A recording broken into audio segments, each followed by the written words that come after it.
अनुग्रहित दिन के लिए प्रभु को धन्यवाद देते हैं और सारी महिमा प्रभु को देते हुए आप सभी का वचन की सेवा में स्वागत करते हैं। आज हम वचन के जिस भाग से मनन करने जा रहे हैं वो है कुलिस्सियों चौथे अध्याय के दूसरे वाक्य से, जो इस प्रकार है। प्रार्थना में लगे रहो और धन्यवाद के साथ उसमें जागृत रहो। इस अनुग्रहित वचन से आज हम धन्यवाद के साथ विषय में मनन करेंगे। प्रार्थना में लगे रहो और धन्यवाद के साथ उसमें जागृत रहो। अंग्रेजी में बहुत ही सुंदर तरीके से लिखा है, continue in prayer and watch the same with Thanksgiving. आप जिस विषय में प्रार्थना कर रहे हैं उसके लिए जागृत रहें। धन्यवाद के साथ आप उसका इंतजार करें और उस धन्यवाद के साथ वाले इंतजार में भी आप अपनी प्रार्थना निरंतर करते रहें। जिस प्रकार वचन में लिखा है, धन्यवाद के साथ प्रार्थना का उत्तर मिलने के बाद धन्यवाद देने के लिए नहीं, क्योंकि धन्यवाद के योग्य है परमेश्वर, हम धन्यवाद के साथ ही प्रार्थना करने वाले बने। धन्यवाद देते हुए हम जीने वाले बने। धन्यवाद के साथ हम विजय होकर आगे बढ़ने वाले बने। धन्यवाद कभी भी हमारे अंदर से कम ना होने पाए। हमारे अंदर धन्यवाद निरंतर परमेश्वर के लिए बढ़ने पाए। पवित्र शास्त्र में बहुत से वचनों में लिखा है कि धन्यवाद के साथ हमें किन किन कार्यों को करना है।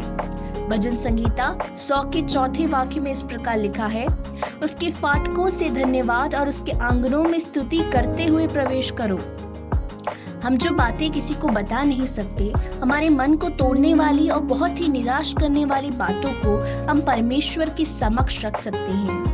मैं अपने विषयों को किसको बताऊं, सोचकर चिंता करते समय हर प्रकार की बातों को बताने योग्य स्थान परमेश्वर के समक्ष है। वहाँ पर कोई आप पर दोष नहीं लगाएगा, वहाँ पर गलतियों का सिर्फ अंगीकार होता है। वहाँ मन की कठोरता को दूर कर रूपांतरता का अनुभव पाने वाला एक स्थान है। भजन संगीता 147 के 7वें वाक्य में धन्यवाद के साथ करने की एक और बात बताई गई है। उसमें इस प्रकार लिखा है कि धन्यवाद करते हुए यहोवा का गीत गाओ। गीत गाने के योग्य लोग या सुरीली आवाज वाले लोग आकर गाना गाए कहने वाले आज के युग में, जहां पर उनके अलावा किसी को उन गीतों को गाने में कोई भागीदारी नहीं होती, ऐसे एक समय में परमेश्वर सबसे कहना चाहता है कि धन्यवाद करते हुए यहोवा का गीत गाओ। किसी को दिखाने के लिए आप गीत ना गाएं, लेकिन परमेश्वर के उस अनुभव को पाकर हम परमेश्वर की स्तुति करने वाले लोग बनकर हम अलग ठहरने पाए। ये हमारे हृदय के अंदर आने वाली एक इच्छा है। यदि आप यूहन्ना भविष्यवक्ता के जीवन को देखें तो एक ऐसा समय आया जब वो अपने जीवन में प्रार्थना या आराधना नहीं कर पा रहे थे, लेकिन जब उन्होंने उसके कारण आए पराजय को पहचाना तो उन्होंने इस प्रकार कहा कि मैं धन्यवाद के साथ तेरी महिमा करूंगा। कुछ पाने के लिए या किसी से डर कर या फिर किसी की प्रेरणा के कारण या दूसरों को दिखाने के लिए नहीं होना चाहिए।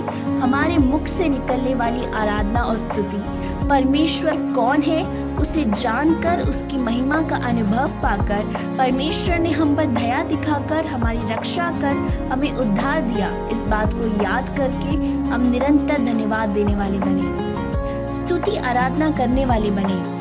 फिलिपियों 4 अध्याय के 6 वाक्य में धन्यवाद के साथ करने वाली एक और बात के विषय में लिखा है, जो इस प्रकार है कि प्रार्थना और विनती के द्वारा धन्यवाद के साथ परमेश्वर के सम्मुख उपस्थिति किए जाएं। इन दिनों में पूरी होने वाली बातों और प्रार्थनाओं के लिए हमारे धन्यवाद कभी कम ना होने पाए।